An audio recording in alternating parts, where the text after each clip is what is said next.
give a personal and collective privilege, but then, Mr. President, just to not belabor the issue anymore, because we have Senator Lacson who is set to deliver a privileged speech. May I just make a short manifestation, Mr. President, if I may? Yes, you may proceed. Yes, Mr. President, thank you. Mr. President, sabi po nung dating sikat na senador dito sa bulwagang ito, na itago natin sa pangalang Joker Arroyo, kapag bad ka, lagot ka. Pero ngayon, Mr. President, kapag good ka, lagot ka sa mga sindikato. Mr. President, ngayong araw pong ito, kaninang umaga, nagulat po ako nung meron pong kumaladkad sa pangalan natin tungkol po sa flood control project sa mahal nating lalawigang Bulacan. Uulitin ko at parang sirang plaka na po ako, Mr. President. Wala po ako kailanman naging flood control project. Hindi ko po sasabihin na I categorically deny this accusation. Dahil po may resibo po tayo. Meron po pwedeng i-verifika kung bakit ito nangyayari. Mr. President, noon pa man tayo ay lumalaban na against this flood control issues, Mr. President. 2023, I'm just not sure, Mr. President, kung ready na po yung staff natin para i-show yung video na since 2023 ay dito po sa mismong bulwagan na ito at sa mga committee hearings, binabanggit na po natin ito. Please.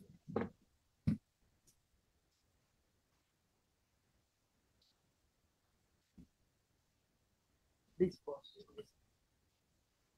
Na kinausap ko nitong nakaraang Karina, ang lahat nagsasabi, mas worse. Yung dating hanggang bewang, lagpas tao na. Yung dating hindi binabaha, binabaha na. Hindi inaabot na bahay, binabaha na. So, I don't know how else to say this, Mr. Chairman. Yung 5,500 pala na programs, projects na natapos, na ipinagmalaki ng ating Pangulo noong SONA ay patsi-patsi lang. Hindi rin nakatulong, tingin ko, Mr. Chairman, hindi nakatulong kasi patsi-patsi nga po eh. Sana ang hiling ko na lang po ay kahit na hindi po masisimulan next year, makita po natin talaga yung master plan para po meron ding confidence yung mga kababayan natin that it's really moving, Secretary. Kasi kung titingnan niyo po from last year tsaka this year, baka walang magsabing nag-improve talaga sa amin and I'm speaking from personal experience.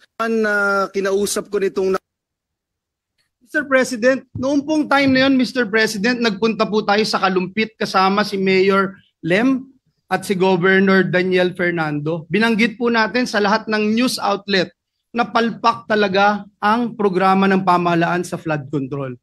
2 years later, Mr. President, ang Pangulo ng Republika ng Pilipinas pumunta rin po doon sa the same town with the same mayor and with the same governor at sinabi rin po ng ating Pangulo, palpak nga ang flood control program ng pamahalaan. Mr. President, para po tayong sirang plaka, dito sa Senado paulit-ulit, 1.4 billion pesos ang budget ng gobyerno pero nasaan po itong flood control na ito?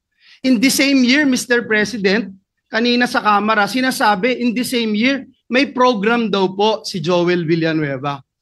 Wala pong ma-verify, wala pong ebidensya, wala pong resibo. Pero patuloy po itong tinatanong. Mr. President, sabi ng matatanda, kung sino yung lumalaban, siya yung gusto nilang tamaan ng mga sindikato. And if you can't convince them, confuse them. Binanggit din po yan ni Mayor Vico Soto. Mr. President, hinahanap pa ba natin ang mastermind? Dito rin po sa bulwagan na ito, Mr. President, unang nasabi yung binabanggit kahapon ni Senate President Escudero, a name that cannot be mentioned. Walang iba kung hindi si Dracula, na ginawang tagapagbantay ng Kamara doon po sa National Blood Bank natin.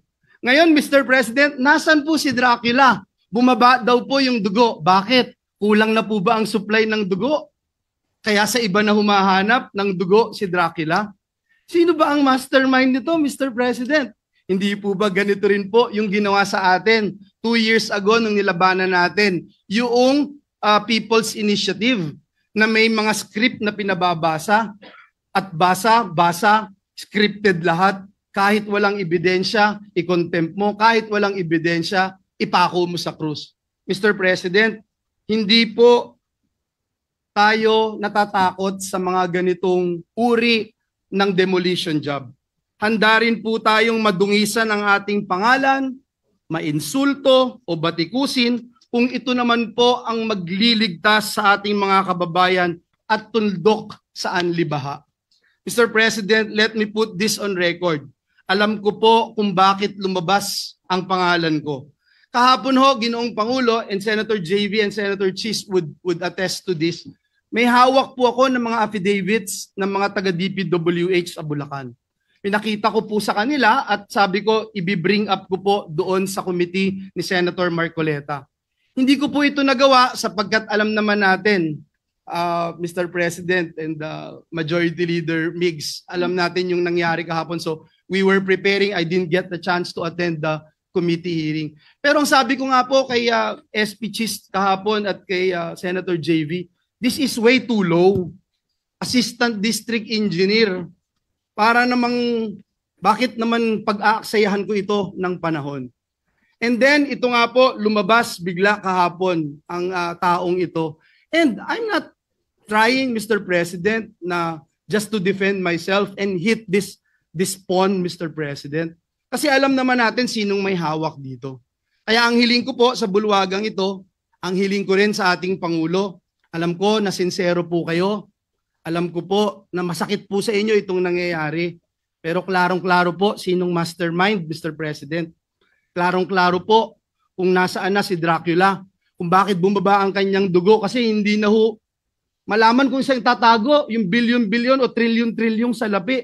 Hindi na alam kung saan, kaya bumaba po yung dugo. At mismo si Dracula sinasabi, hindi naman niya gagawin ito kung walang basbas ng amo niya. Sino ba ang amo niya, Mr. President? Sino ba ang naglagay sa kanya bilang tagapagbantay ng national budget? So yun lang po, Ginoong Pangulo, ang nais kong sabihin. Mr. President, binanggit po kahapon ng ating Senate President Chis Escudero yung mga pangalang hindi pwedeng banggitin noon. Pero ngayon, Mr. President, may ginagawa ang Diyos, buhay ang Diyos. Ito pong nangyayaring ito, alam po niya na ito'y maglilid sa katotohanan at ang katotohanan ang magpapalaya sa atin. Uulitin ko po, Mr. President, hindi lang po categorically denying yung binabatong putik sa atin at para dumihan ang ating pangalan. May resibo po tayo, madaling verifikahin, tayo po ay more than willing mag-undergo at sumali sa anumang investigasyon sapagkat wala po tayong tinatago. Ngunit ang hiling ko, Mr. President, atin pong alamin at siguruhin na may ebidensya yung ating mga sinasabing sangkot dito. At sa mga susunod na pagdinig, bibigay ko po lahat ng aking nalalaman. Wala din po akong sasantuhin gaya ng sinasabi ko noon pa. At Mr. President, I will never betray my principle. I will never, ever,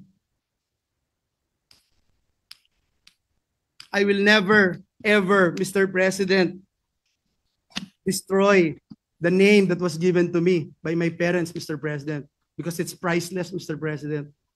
The Bible says a good name should be chosen than great riches. Pinalaki po ako ng magulang ko na naniniwala ako sa langit at impyerno. Pinalaki po ako ng magulang ko na naniniwala ako that when you die here on earth, you will face your Creator and immediately into judgment.